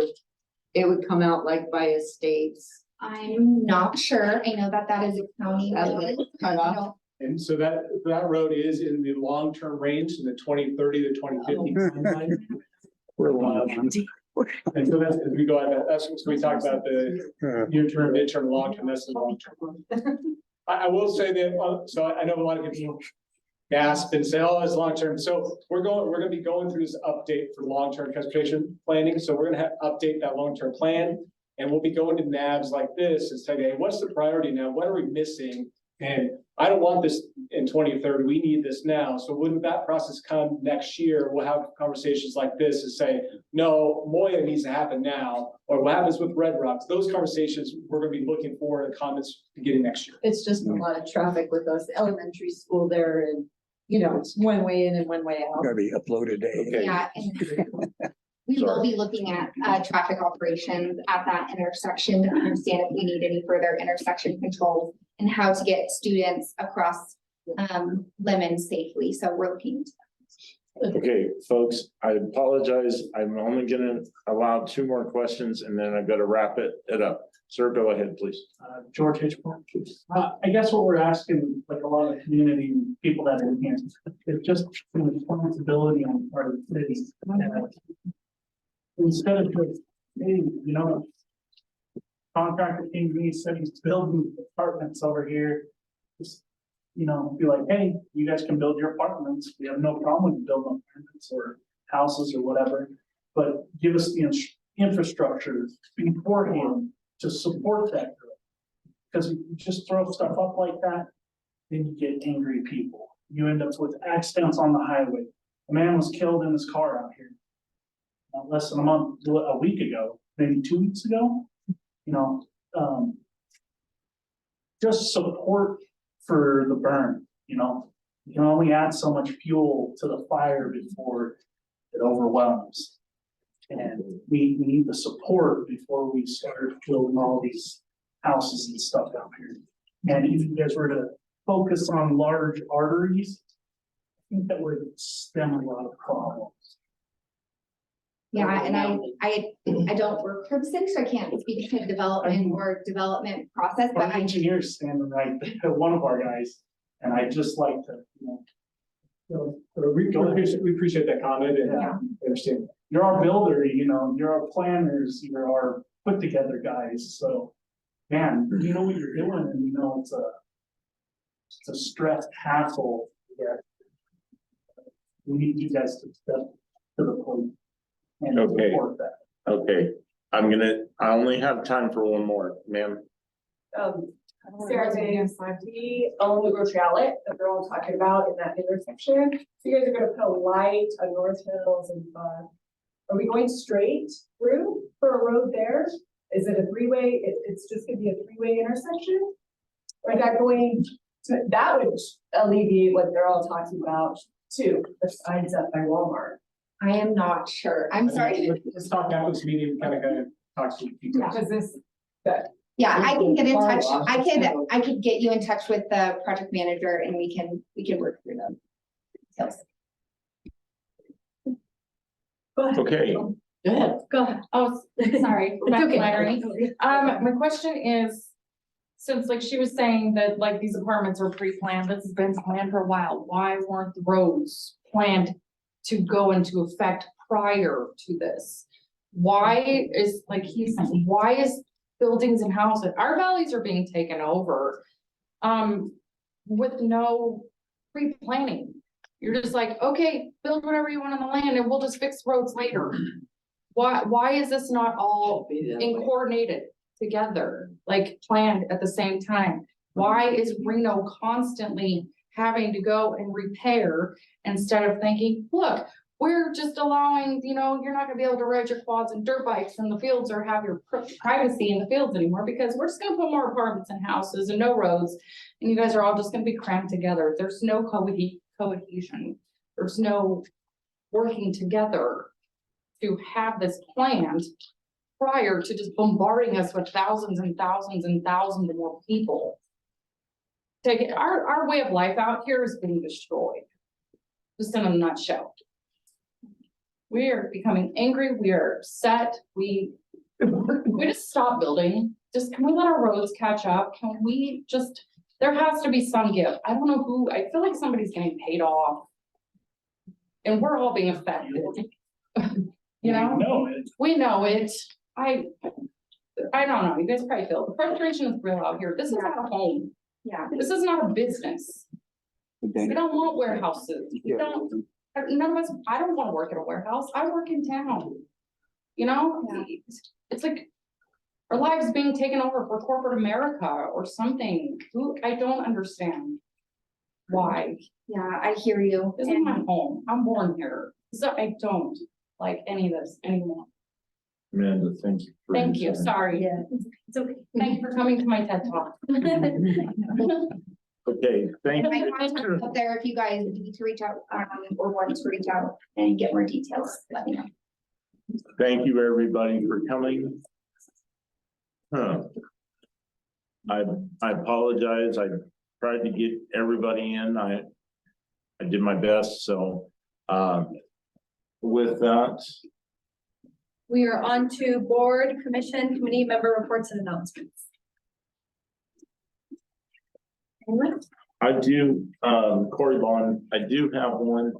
I would like to see in my last 2 months, I would like to see if we could invite NV Energy, because I heard about a power line that was going from Cold Springs to Verda. And I would like to see if we could invite them and if they would accept our invitation to come and give a presentation about it, because I'm curious as to what the purpose of it is. Perfect. So we're moving on to future agenda items and I heard NV Energy. Any other board members for future agenda items? No, I just would like to reiterate that it's been a great meeting and look forward to further discussion about how we can improve our North Valleys. Whether it be activating the parks and making it a better place for our community. And we've talked about parks recently, but also looking at I guess having a sense of community, and we talked about it in different ways, safety, we talked about transportation, but just, I feel like tonight was a great meeting. And I do want to give a shout out to our city engineers, Khalil Wilson and Carrie Kosky. I know they're kind of the bridge that brings all these entities together for our constituents to kind of hear about. And so they worked really, really hard to get everyone together today for this meeting. And I know we're going to continue to have these and provide that information. So I'm just the messenger and they're the executors. But we hear you. Thank you. And then moving on to public comment. I have not received any, Mr. Chair. Okay, And moving on to adjournment. okay. I would ask for a motion, please. Kathleen Egan, a motion to adjourn. John White seconds. Thank you. All in favor? Aye. Hey, Thank you, everybody. We are done. Thank you. Thank you, everybody. For those on Zoom, thank you so much. you know, in 1990, we were talking about the 2030 plan. Oh, my God.